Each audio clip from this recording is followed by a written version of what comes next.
Hello, my wonderful, beautiful friends, guys. Welcome back to r/PettyRevenge, where people get small wins on others and the stories are super satisfying, not to mention hilarious. And in today's episode, guys, OP deals with a mean neighborhood Karen who won't stop calling police on everybody.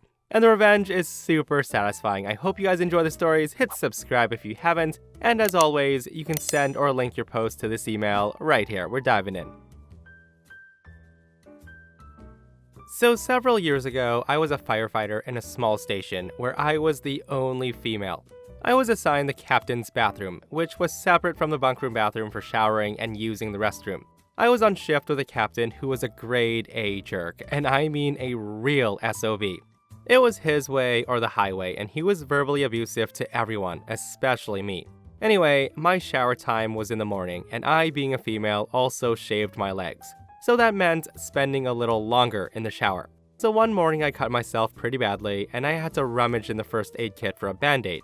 He then asked what happened, and I said I cut my leg shaving. And hearing me say that, he flips out. He starts yelling that I had no business shaving my legs and spending longer in the shower than I should be. Keep in mind, I only ever spent 10 minutes with the water running, if that. I was in and out as fast as possible to avoid his wrath. I even shaved using lotion in the sink to keep from using too much water so he could have his long hot showers every morning. Well, no more.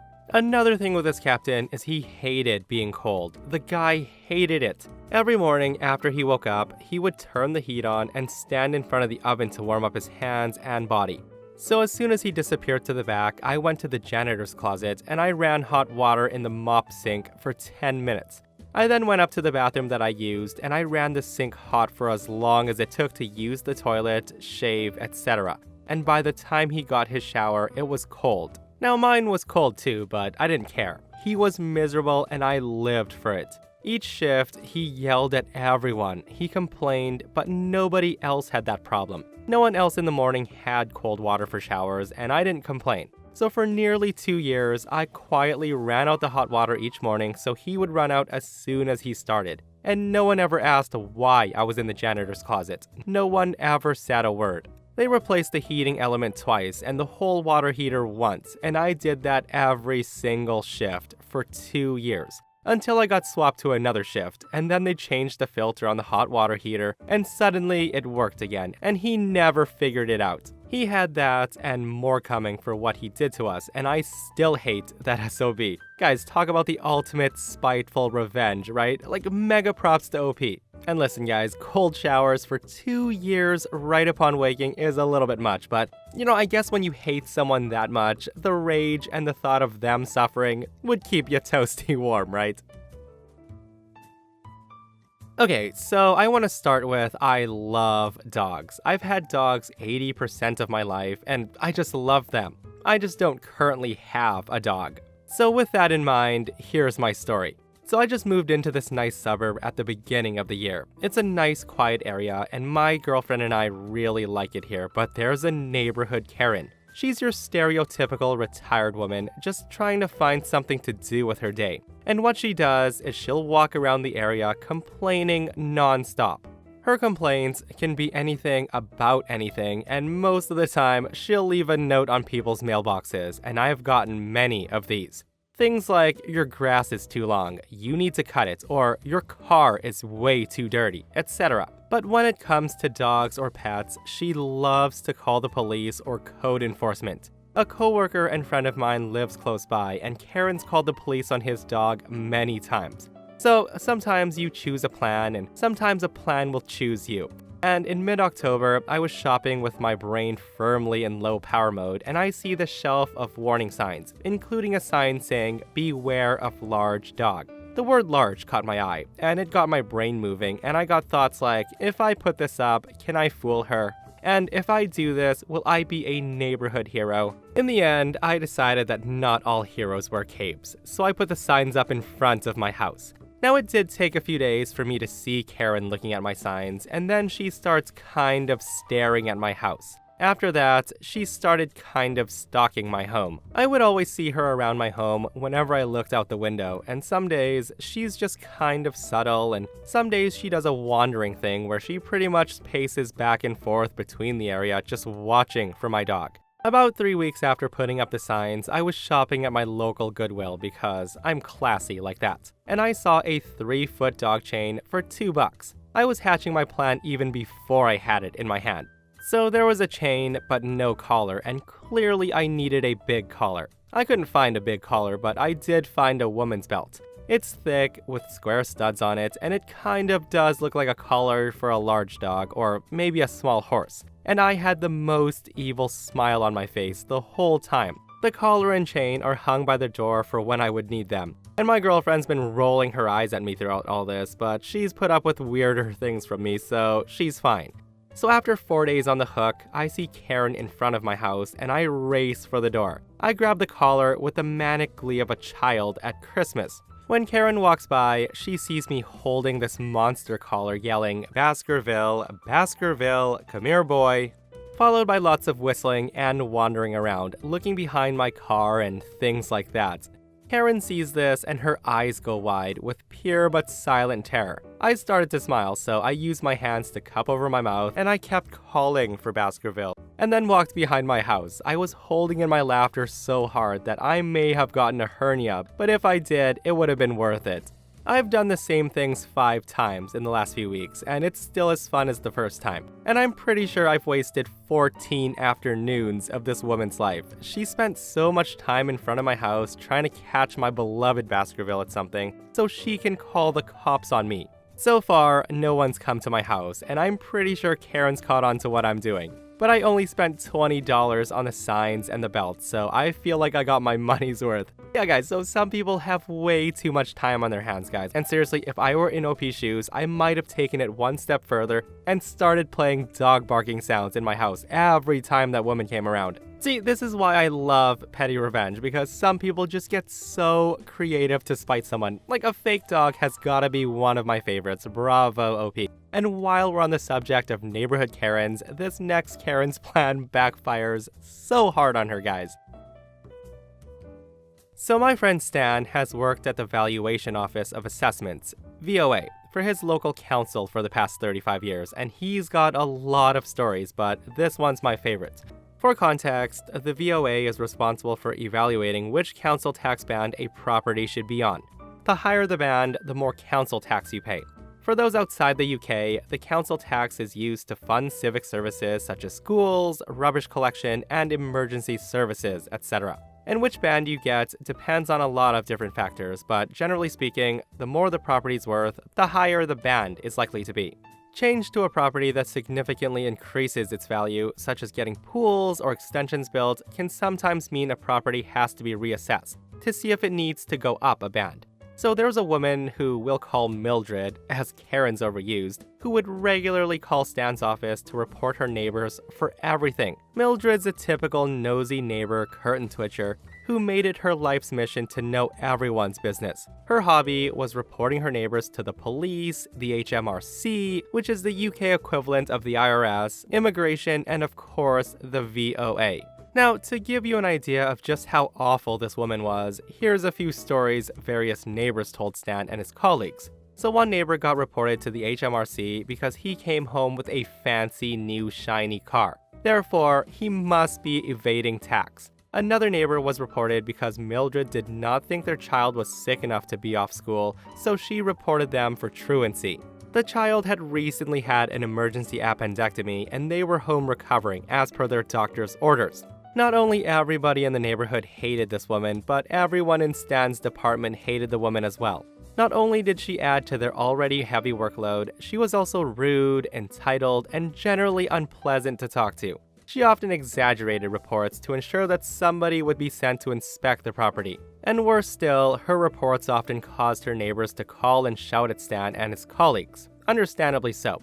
But what they hated most of all was they were obligated to follow up on any report she made, even if they were false or exaggerated reports. And she never got in trouble. They knew she was just a mean old lady, and they didn't want to enable her behavior, but policy was policy. Well, one day, Stan drew the short straw and he took a call from dreaded Mildred. Mildred called and said, "So my neighbors at house number 61 added a new bedroom to their house and they got a new kitchen with an extension. And the guy puts up a new shed. I bet they haven't reported it or gotten the proper paperwork to do so," Mildred whined. She then said, "I demand somebody reevaluate them immediately. If I have to pay taxes, so do they." Stan begrudgingly sent out a letter to the neighbor at number 61, who we'll call Bob, feeling very sorry for him. A few days later, Bob called, clearly fed up. Bob explained that he had checked with the office before getting the work done, and he had been told that work was not significant enough to be reported, so he didn't report it. There was a note on Bob's account confirming this, and throughout the whole conversation, Bob was friendly and nice, but he knew Stan had a job to do. When the inspector attended Bob's property, Mildred stared gleefully from behind her curtains. However, the joke was on her because the inspector uncovered that Bob's house had been mistakenly put on the wrong band for over a decade. He should have been on a much lower one, and this meant that Bob was due a massive rebate for overpaying his council tax for years. Stan laughed when the report came to his desk, and he was delighted to call Bob and give him the good news, and here's the petty part. So after the two had a good chuckle about everything, Bob told Stan that he would use some of the money to throw a big FU barbecue party. He would invite all of his neighbors to celebrate except for Mildred. Bob then mentioned that he might get some banners made for the party that said "F you, Mildred," but Stan warned him that Bob could get in legal trouble, so instead, Bob decided that the banners would say, "Thanks for the money, Mildred." So yeah, Bob threw his big, flashy garden party, complete with the Mildred banners he got printed, while Mildred seethed from behind her curtains, knowing she was responsible for Bob's sudden windfall. Mildred did continue to report her neighbors for every single thing, so I guess she didn't learn her lesson. So talk about a plan backfiring so hard, right? And guys, I would have paid money to see Mildred's face that day. Like, those banners sounded absolutely hilarious. With that said, guys, I honestly do kind of feel bad for Mildred. Like, maybe she needs a friend or a hug, because generally people who are happy with their lives don't do things like that. And I hope she realizes this one day, because if she doesn't start making friends and keeps making enemies, she'll live out the rest of her days a very lonely and miserable person. Many years ago, I worked at an automotive repair shop that was owned by a very nasty person. This person actually had two shops that he ran, and the best way I can describe him was he was a tyrant. Both shops had cameras, and he would watch us work from the comfort of his own home. If he saw something he didn't like, such as us taking a 5-minute smoke break or not sweeping for half a minute during downtime, he would call the shop and harass us. Or better yet, at times, he would even show up and harass us in person. In addition, he would regularly berate us for no reason, threaten to not pay us because the shops weren't busy, and he would have an absolute meltdown if you dared question his authority. It was spectacular, in the worst of ways. After working with him for a few months and dealing with his shenanigans and getting sick of pointless arguments with him, I started reconsidering my employment there. Around that same time, the owner decided to move me from one shop to the other, really for no reason other than likely to try to push me out, as that's what he did with the few people I already worked with. It was an odd coincidence, being I'd not discussed my thoughts of leaving with anybody, but I digress. I genuinely disliked the idea of working at the other shop. It was older, a bit run down, plus it was in a pretty terrible area with high crime. But I wanted to line something up elsewhere before I jumped ship, so I made the move. And this is where the beginning of the end started for Mr. Owner. Once I got settled into the new shop, I got to talking with my fellow technicians. As it turns out, the owner was unsurprisingly a racist scumbag, and every single one of the employees at the location aside from me was African American. Now, I'll spare you the details, but let's just say it's a miracle that the owner came into the shop, said what he said, and walked out breathing. In addition, he would regularly send people home with no pay for the day just to be an ass. This went on for a few weeks, him coming by, being nasty to all of us, and I was over it. I was just about to leave, as I had lined up other employment, and the other techs were also over it. I went to give the owner my 2-week notice via phone, discreetly, which I should have known wasn't a good idea. And instead of discussing it like a human, he decided to come down and talk face to face. Well, our friend was so enraged that I put in my 2-week notice that he forced me to clock out and go home, and he also forced the other 2 techs who decided to stand up for me to do the same. I decided that I had enough of the guy's stuff. Not only did he deserve to have some kind of reciprocation against him, but the other techs deserved better than to be continually walked on. So I filed a complaint with the Department of Labor and I outlined everything. Within a few days, they launched an investigation, and of course the owner found out who filed the complaint, and he called the shop and gave me hell about it because guess what? The phones he had were on recorded lines. In the end, I was terminated by him prior to my 2 weeks being up, as were the 2 other techs who stood behind me. I filed for unemployment, which he fought me on by filing appeals with the judge and then not showing up 3 times in a row. This prompted the judge to bar him from requesting appeals against me and granting me full unemployment pay. Months later, I got a written letter from him extending an apology and offering to work for him again. 2 months later, I got a letter from the Department of Labor saying the investigation was closed, that he had been found guilty of multiple charges and he was barred from operating a shop or any other business in the state for several years. Guys, I love reading posts where crappy employers are shut down forever for their actions. And I love how this owner got exactly what was coming to him. Like, the idiot probably tried to get OP to come back just to be able to say that things weren't as bad as they were. And really, I'm glad he's now businessless, if that's a word. So I was a public employee for many years. I had a middle management role for about 20 years, and I reported to a department head who reported to the mayor. I had a small staff, typically 5 to 10 people who were mostly part-time. They rotated every few years, and I tried my best to make their time with me valuable. I helped them pad out their resumes, paid for trainings, and more. Tim was initially a decent employee, but quickly decided that he was the greatest employee of all time. His overconfidence often led to mistakes or being overextended, and he needed bailed out. He was good at basic tasks, but he had a hard time with math, grammar, and interacting with adults. Part of my job was seeking federal grants for small infrastructure projects. Think adding benches to nature trails, curb cuts on old sidewalks, or bridges on walking paths across ditches. I would write the grants and specs. The small staff would help administer the grant. Sometimes they would do the work, and sometimes they would oversee contractors. The grants were extremely clear and included a matching component. Sometimes we would add cash or equipment time or staff time, and sometimes we would have volunteer organizations match with labor. So we were doing a bridge grant, and I put employee Tim in charge. It was phase 3 of 3, and we had a lot of experience. There were 21 bridges that we were replacing in batches of 7. Tim just had to keep the process going, and the process was practically automatic. All he had to do was show up with materials and stay out of the way. He did an adequate job. Barely. I had to keep him on track to stay in spec. We were spending money to improve water quality, and he wanted to improve recreation. We sent a lot of emails and text about it, and the department also used project codes to track grant spending. Each grant had a code, and it was very easy to code all the time and materials through the accounting department. The volunteers signed logs each day, and the process was pretty tidy.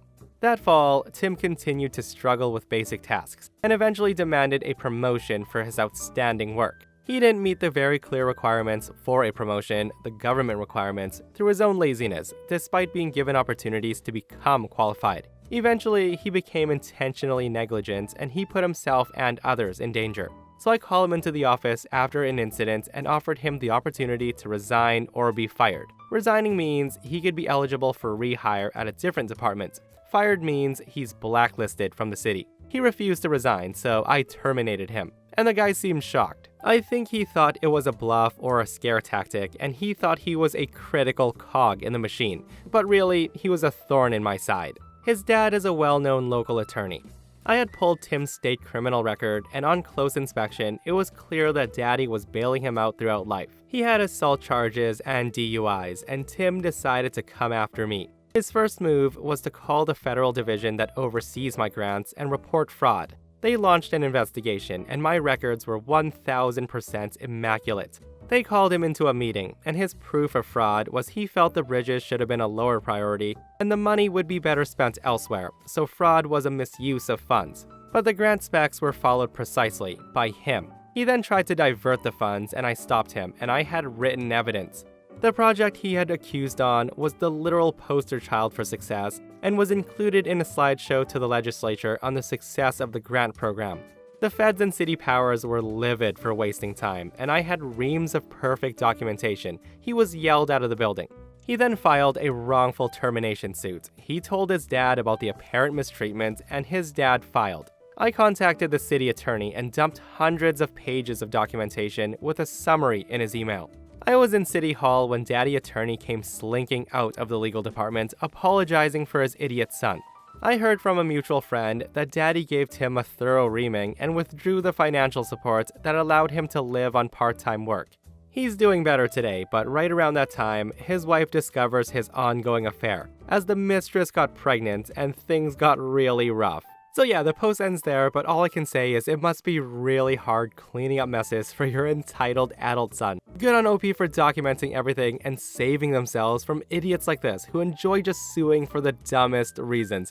And that, my friends, brings us to another end of our /PettyRevenge. Guys, I hope you enjoyed today's stories. If you did, hit that like button, and if you missed the last episode on the channel, it's an r/I-don't-work-here lady, where a Karen decides to destroy a store and attack everybody because she asked a customer to serve her and he refused. Guys, it's such a crazy story, so go check it out if you haven't, and myself and Stevie Boy will see you guys in the next one. We love you.